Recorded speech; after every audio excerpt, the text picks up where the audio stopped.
Picture a desolate highway at dusk, a lone car driving into the deepening shadows. What if the most terrifying stories weren't just campfire tales, but real warnings whispered from town to town? Today, we're taking a road trip through the creepiest legends in America, stories that have tourists locking their car doors and sleeping with the lights on. From phantom hitchhikers to creatures lurking in the woods, these tales are deeply woven into the fabric of local folklore. Forget the guidebooks. This is the side of America you won't find on a postcard. Let's start our journey in the Pine Barrens of New Jersey, a sprawling, eerie forest that spans over 1 million acres. For over 250 years, locals have spoken of a creature known as the Jersey Devil. The legend says it was the 13th child of a woman named Mother Leeds, who, frustrated with her life, cursed the unborn baby, wishing it were the devil.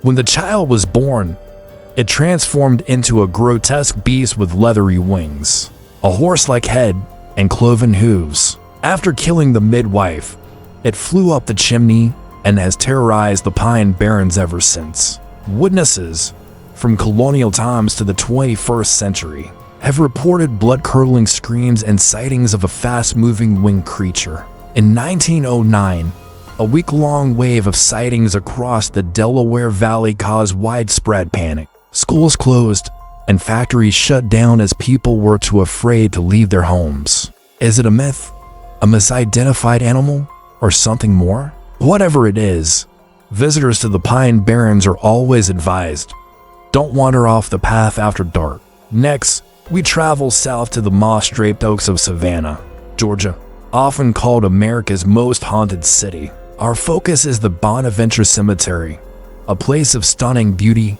and chilling tales. The most famous spirit here is that of little Gracie Watson. Gracie died of pneumonia in 1889.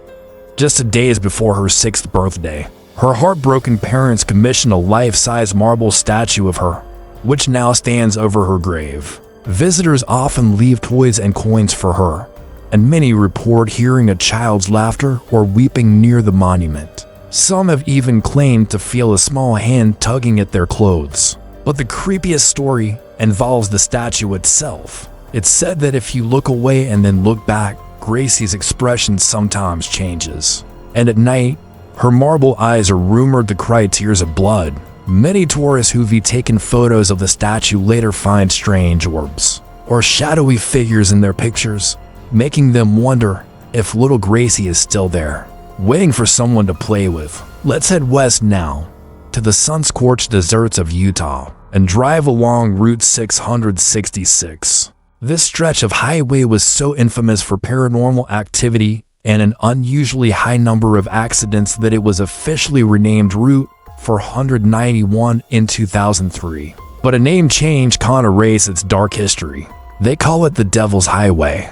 Drivers have reported being pursued by phantom hellhounds with glowing red eyes that can keep pace with cars traveling at high speeds. Others speak of a spectral semi-truck that barrels down the road, lights blazing, only to vanish just before impact. One of the most persistent legends is that of the skinwalkers, shape-shifting entities from Navajo folklore that are said to roam the highway. People have reported seeing animals transform into human-like figures on the side of the road, or have felt an overwhelming sense of dread, as if they were being watched by something malevolent. The government may have changed the number, but for those who travel it, the road's cursed energy remains. Our next stop takes us to the historic Stanley Hotel in Estes Park, Colorado.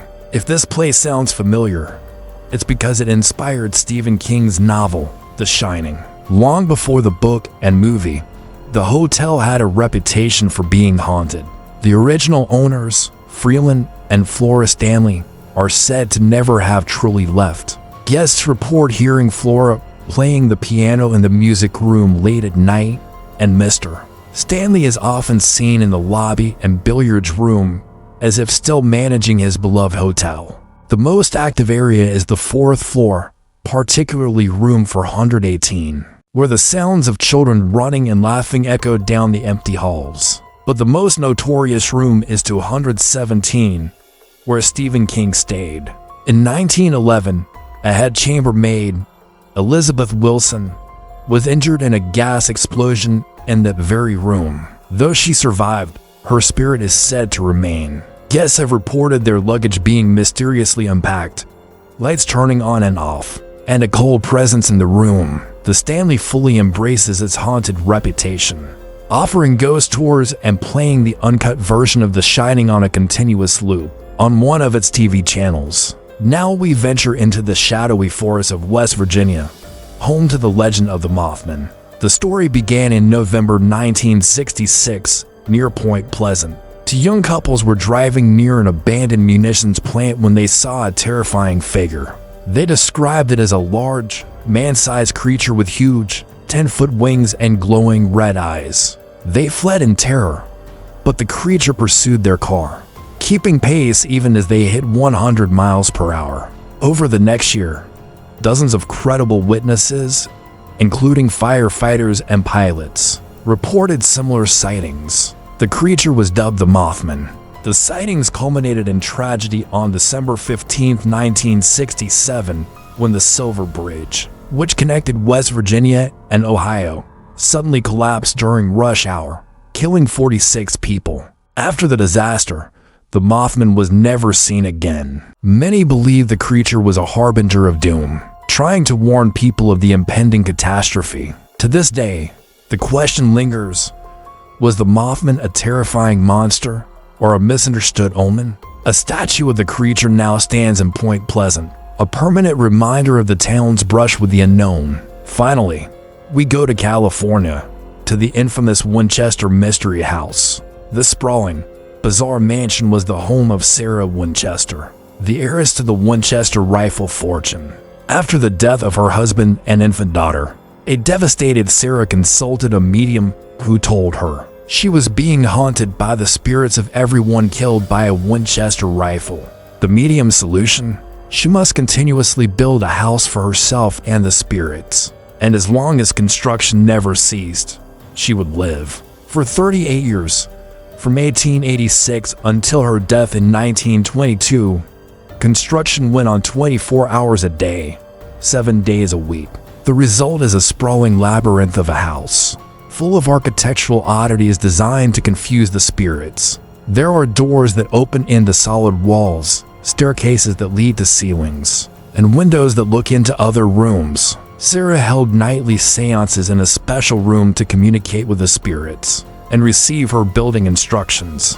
Visitors and staff today report hearing footsteps in empty hallways, seeing doorknobs turn on their own, and feeling cold spots throughout the mansion. Many believe the spirits Sarah tried to appease are still trapped within its confusing walls, forever wandering the house the bullets built. From winged creatures to vengeful ghosts, these stories are more than just spooky tales.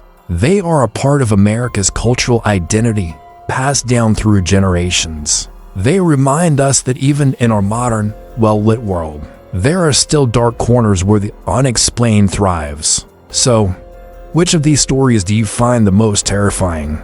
Would you dare to visit any of these places? Let me know in the comments below. Thanks for joining me on this chilling journey through America's scariest legends. If you enjoy exploring the mysteries that hide in plain sight, make sure to hit that subscribe button and ring the bell so you don't miss our next adventure into the unknown. Stay curious and stay safe.